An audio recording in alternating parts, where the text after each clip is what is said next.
انسانی حقوق کی خلاف ورزی کرتے ہوئے وارنٹ کے بغیر گھسے لوگوں کے گھروں میں. اور انہوں نے پھر جو عورتیں بچے، یعنی ہماری جو تحریک انصاف کے جلسے ہیں، کبھی پاکستان میں ایسے جلسے نہیں ہوئے.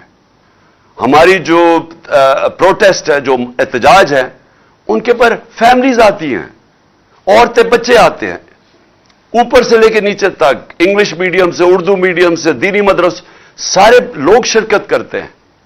اور ان کے اوپر انہوں نے شیلنگ کی، ظلم کیا، 2 لوگ شہید ہوئے، کئی زخمی ہوئے، جیلوں میں لوگوں کو ڈالا، ایف آئی آر کی بارش ہو گئی، 23 ایف آئی آر میرے اوپر کاٹی، ساری سینئر لیڈرشپ کے اوپر. جب میرے دور میں 3 لانگ مارچز کی گئی، 2 فضل الرحمان نے اور 1 بلاول نے، ہم نے تو کوئی نہیں روکا، ہم نے کوئی ایف آئی آر نہیں کاٹی، ہم نے تو ان کے سامنے کنٹینر بھی نہیں رکھے. تو ہمارے دور کے اندر پوری طرح جو آئین اور قانون ان کو اجازت دیتا تھا، ہم نے وہ کسی جگہ ان کو روکا نہیں. ہمارے تو 25 مئی کو انہوں نے کیا، اس کے بعد ایک خوف کی فضا بن گئی. ایک ڈرٹی ہیری آ گیا اسلام آباد میں، اس نے اور زیادہ ظلم شروع کیا، تشدد کیا لوگوں پہ، کیسز بنائے، سوشل میڈیا کے لوگوں کو اٹھا کے جیلوں میں ڈالا. اور جیلوں میں بھی نہیں ڈالا، پکڑ اٹھاتے تھے، ان کو مارتے تھے اور پھر اگلے دن واپس گھر دے دیتے تھے، دھمکیاں دے کے. جو خوف کی فضا بنائی گئی، جنرل مشرف کے مارشل لاء میں جیل میں گیا، وہاں میں نے ایسا نہیں ظلم دیکھا اس کے دور میں. جو انہوں نے جس طرح ہمارے اوپر جو اسٹیٹ کو پوری طرح اس کا جو ظلم ہمارے اوپر کیا، ہمیں ایسے لگا ہم پاکستانی نہیں ہیں. میں جس کو یہ قوم 50 سال سے جانتی ہے، وہ پاکستانی 50 سال سے جانتی ہے قوم. ہر قسم کا پاکستان کا سول ایوارڈ مجھے ملا ہوا ہے. دنیا میں مجھے جانتے ہیں کہ پاکستان کو میں ریپرزینٹ کرتا تھا. مجھے انہوں نے اس طرح رکھا جیسے کہ میں کوئی بیرونی ملک کا غدار ہوں. جو میرے نوکروں کو انہوں نے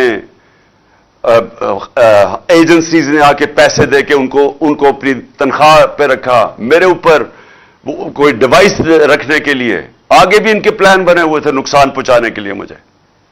اس کے علاوہ جو انہوں نے شہباز گل کو جس طرح ایک کوئی جملہ کہہ دیا، پکڑ کے ایک جملہ ٹی وی پہ کہا، پہلے تو ٹی وی بند کر دیا ARY، اس کے اوپر اس کا وہ جو پروڈیوسر تھا اس کو اٹھا کے لے گئے رات کے 3 بجے.